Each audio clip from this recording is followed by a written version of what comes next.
வணக்கம் அன்பான மக்களே.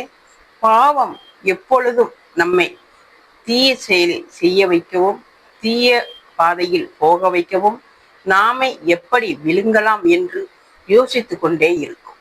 அதிலிருந்து நாம் தப்பிக்க வேண்டும் என்றால் கடவுளை அக்கா நான் வந்துட்டேன். இன்னைக்கு கடகடன்னு எல்லா வேலையும் முடிச்சுட்டு இன்னைக்கு உங்ககிட்ட ஒரு சில விஷயங்கள் கேட்கறதுக்காக நான் வந்தேன். நீங்க பிஸியா இருக்கீங்களா இல்ல வேலையா இருக்கீங்களா? எதுவா இருந்தாலும் பரவாயில்லை, என்னுடைய டவுட்டை கொஞ்சம் கிளியர் பண்ணுங்க. எனக்கு இப்ப கொஞ்சம் கொஞ்சம் மண்டைக்குள்ள குறுக்குறு கேள்விகள் எழும்ப ஆரம்பிக்குது. அதனால நான் உங்ககிட்ட இன்னைக்கு கேள்வி கேட்க வந்திருக்கிறேன். இன்னைக்கு என்ன கேள்வி தெரியுமாக்கா? நாம எதுக்காக கடவுளை தேடணும்?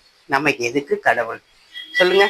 நம்ம போறோம், வேலை பார்க்குறோம், சம்பாதிக்கிறோம், சாப்பிட்றோம், நம்ம தேவைகளை சரி பண்ணிட்டு இருக்கிறோம், நம்ம வாழ்க்கை நல்லபடியா தானே போயிட்டு இருக்குது. இதுல கடவுளை போட்டு நீங்க என்ன செய்ய போறீங்க? அதுவும் போகத்துல கடவுள் இருக்காரா இல்லையான்னு கூட தெரியல. ஆனா நம்ம எங்க போய் கடவுளை கும்பிடுறது? கடவுளை எப்படி கூப்பிடுறது?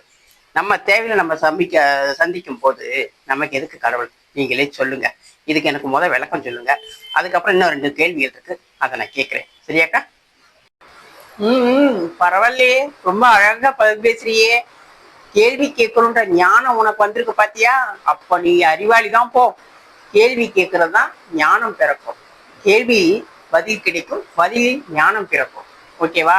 எதுவுமே கேட்காம எதுவுமே சொல்லாம அமைதியா இருந்தோம்னா அது எதுக்குமே உதவாததான் போயிடும்.